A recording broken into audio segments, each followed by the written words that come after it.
नमस्कार, news India देख रहे हैं आप और आपके साथ मैं हूं सुरभि तिवारी। आखिर कैसे एक ही झटके में उसी देश की जनता ने चुनी हुई सरकार के खिलाफ बगावत का बिगुल फूंक दिया, जिसे 7 महीने पहले सबसे बड़ी पार्टी के तौर पर चुना गया था। ऐसी परिस्थिति पैदा कर दी गई कि प्रधानमंत्री को इस्तीफा देकर के अपनी जान बचाकर दूसरे देश में शरण लेनी पड़ी। जाहिर सी बात है, सब कुछ एक झटके में नहीं हुआ और ना ही अचानक हुआ। एक खेल जो खेला जा रहा था, या यूं कहे कि इसकी तैयारी लंबे समय से की जा रही थी, लेकिन अब जाकर मौका हाथ लगा। विदेशी मदद से विरोधियों ने मजबूत सरकार को न सिर्फ बेदखल किया, बल्कि डीप स्टेट थ्योरी ने पूरे सिस्टम को तहस नहस कर दिया। कुछ ऐसी ही साजिश भारत को तोड़ने की भी की जा रही है।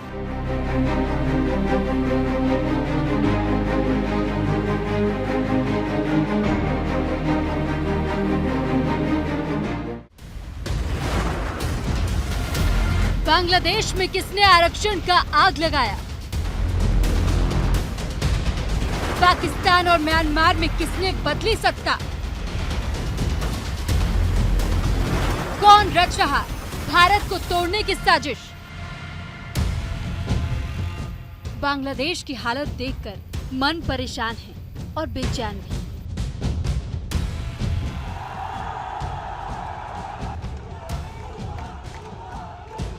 आखिर कैसे एक स्थिर देश अस्थिर हो जाता है? 7 महीने पहले जिस देश ने अपना जनादेश दिया था, आखिर कैसे एक ही झटके में उसी देश की जनता ने चुनी हुई सरकार के खिलाफ बगावत का बिगुल फूंक दिया। ऐसी परिस्थिति पैदा कर दी कि प्रधानमंत्री को इस्तीफा देकर अपनी जान बचाकर दूसरे देश में शरण लेनी पड़ी। जाहिर सी बात है, सब कुछ एक झटके में नहीं हुआ और ना ही अचानक हुआ। एक खेल जो खेला जा रहा है, या यूं कहें कि इसकी तैयारी लंबे समय से की जा रही है, लेकिन अब जाकर मौका है। विदेशी मदद से विरोधियों ने मजबूत सरकार को न सिर्फ बेदखल किया, बल्कि पूरे सिस्टम को तहस नहस कर दिया।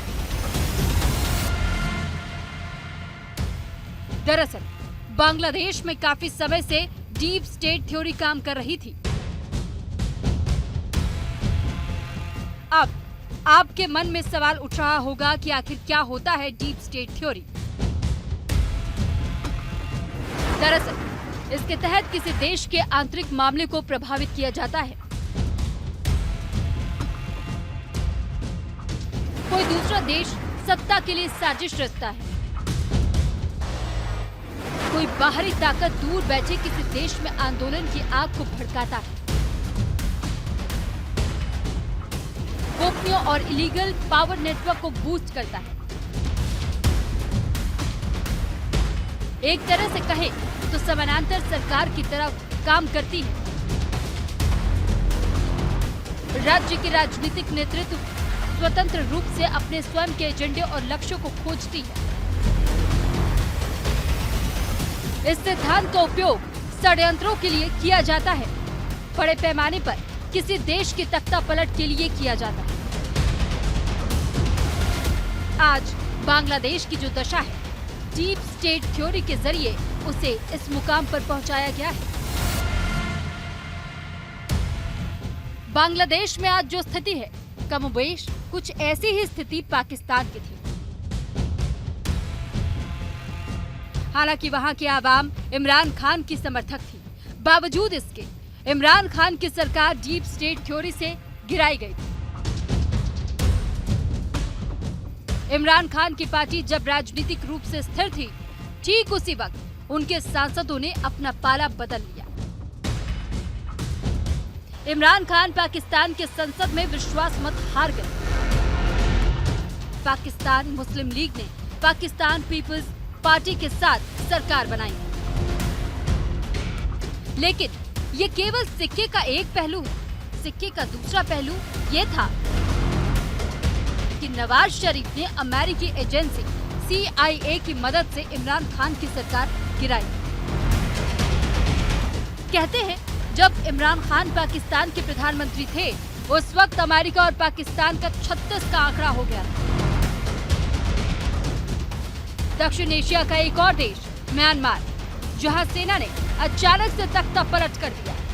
चुनी हुई सरकार को न केवल गिराया बल्कि प्रधानमंत्री आंग सान सू की जो जेल की सलाखों के पीछे डाल दिया गया।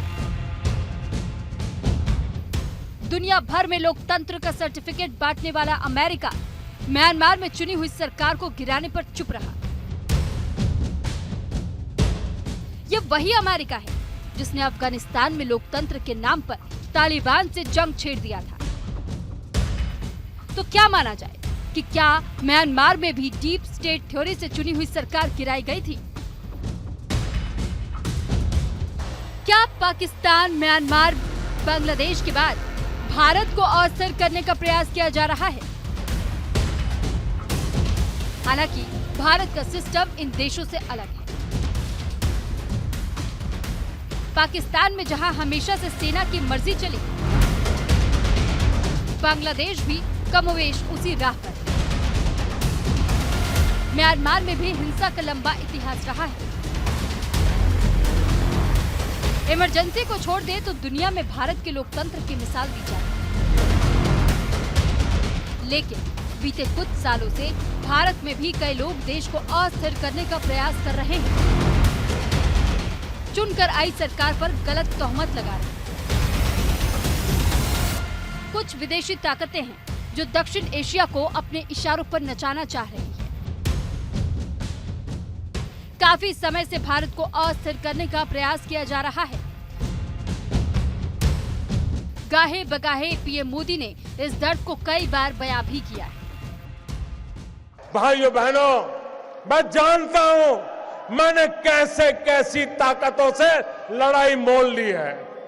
मैं जानता हूं कैसे कैसे लोग मेरे खिलाफ हो जाएंगे। मैं जानता हूं 70 साल का उनका मैं लूट रहा हूं। मुझे जिंदा नहीं छोड़ेंगे, मुझे बर्बाद करके रहेंगे। उनको जो करना है करे। भारत में विपक्ष के कुछ नेता पिछले कुछ महीनों से आरक्षण की आग को और भड़काने में लगे। एक समय था जब देश के नेता विदेशों में आंतरिक मामलों में चर्चा से बचते थे, लेकिन अब देश हो या विदेश, आरोप प्रत्यारोप के बीच हर मंच पर देश की आंतरिक चर्चा की जा रही है। गाहे बगाहे कुछ लोग विदेशियों से मदद की गुहार भी लगा देते हैं। आरक्षण की आड़ में देश में कौन सा खेल खेलने की तैयारी की जा रही है? क्या आरक्षण की आग भारत को जलाने की साजिश रच रही है? क्या भारत को भी अस्थिर करने का प्रयास किया जा रहा है? और सबसे बड़ी बात, भारत पर इसका क्या असर होगा? इस वक्त ये सवाल सबके जहन में गूंज रहा है। न्यूज इंडिया के लिए निशांत कुमार की रिपोर्ट। जब से नरेंद्र मोदी ने बतौर प्रधानमंत्री देश की कमान संभाली है, हर क्षेत्र में देश का विकास हो रहा है। आत्मनिर्भर बनाने की दिशा में पहल की जा रही है। मेक इन इंडिया के तहत मैन्युफैक्चरिंग को और बढ़ावा दिया जा रहा है। आधुनिक इंफ्रास्ट्रक्चर डेवलप किए जा रहे हैं। दुनिया में डिजिटल हब के रूप में भारत उभर रहा है। बस यही बात कुछ लोगों को खल रही है और शायद कुछ देशों को भी। इसलिए भारत को अस्थिर करने की साजिश रची जा रही है। कौन रोकना चाहता है भारत की रफ्तार? भारत के सबसे तेज विकास से किसको टेंशन? 5 ट्रिलियन इकोनॉमी में कौन बन रहा विलेन? कौन फैला रहा संविधान बदलने का झूठ? दुनिया को क्यों चुभ रहा भारत का विकास? जब से नरेंद्र मोदी ने बतौर प्रधानमंत्री देश की कमान संभाली है, हर क्षेत्र में देश का विकास हो रहा है। आत्मनिर्भर भारत बनने की दिशा में पहल हो रही है। मेक इन इंडिया के तहत मैन्युफैक्चरिंग को बढ़ावा दिया जा रहा है। आधुनिक इंफ्रास्ट्रक्चर डेवलप किए जा रहे हैं। दुनिया में डिजिटल हब के रूप में भारत उभर रहा है। लोग गरीबी रेखा से बाहर आ रहे हैं। बस यही बात कुछ लोगों को खल रही है, शायद कुछ देशों को भी। इसलिए भारत को समय समय पर अस्थिर करने की साजिश रची जा रही है। भारत में कई सालों से डीप स्टेट थ्योरी पर काम किया जा रहा है। भारत को अस्थिर करने की साजिश रची जा रही है और भारत में आंतरिक मामलों में हस्तक्षेप का प्रयास किया जा रहा है। ऐसा हम इसलिए कह रहे हैं कि हाल के समय में जब भी सरकार का विरोध हुआ है, उसमें बांग्लादेश जैसी स्थिति की झलक देखने को मिली है।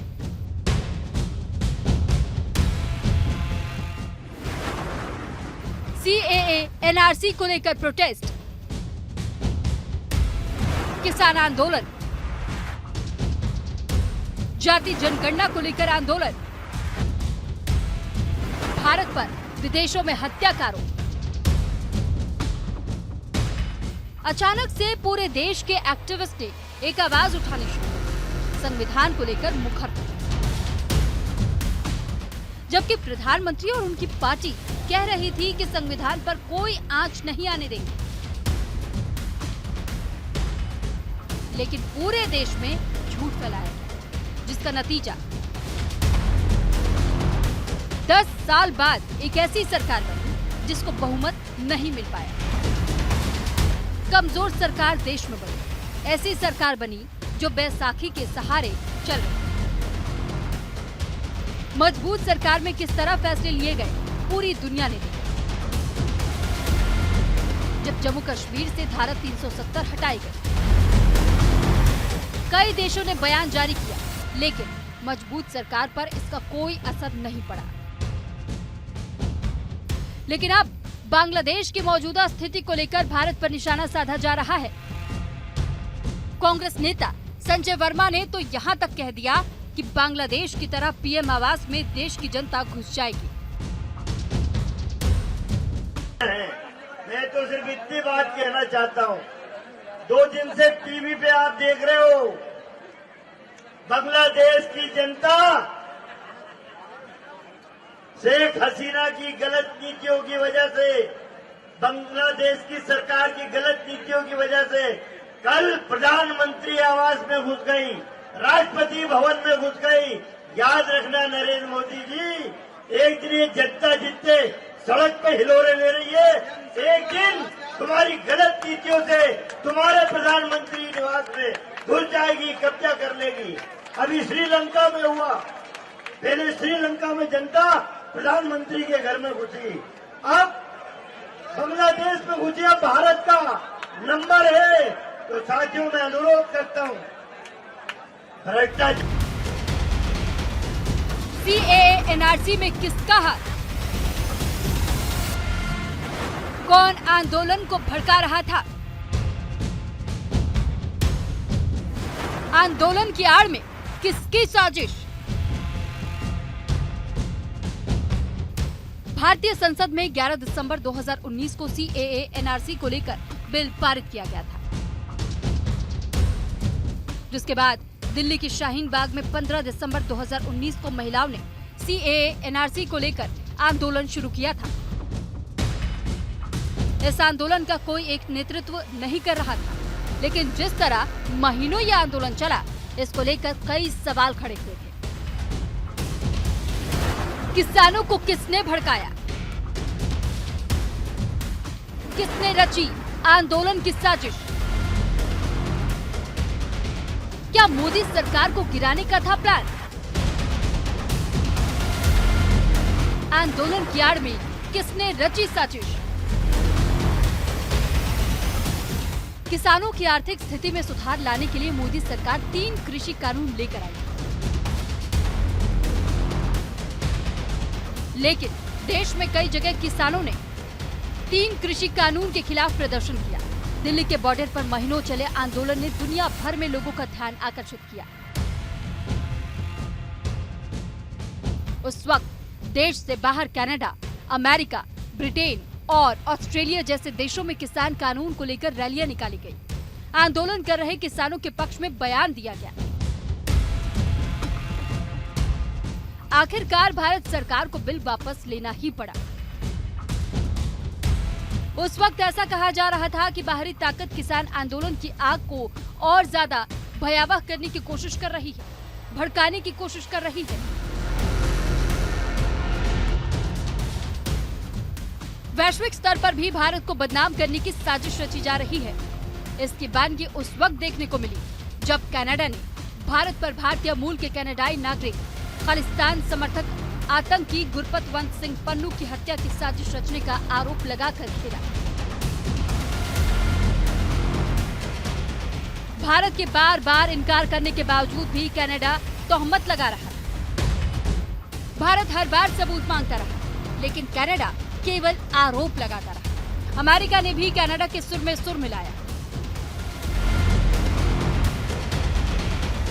ऐसे में भारत का पुराना रणनीतिक साझेदार देश रूस भारत के समर्थन में खुलकर आया।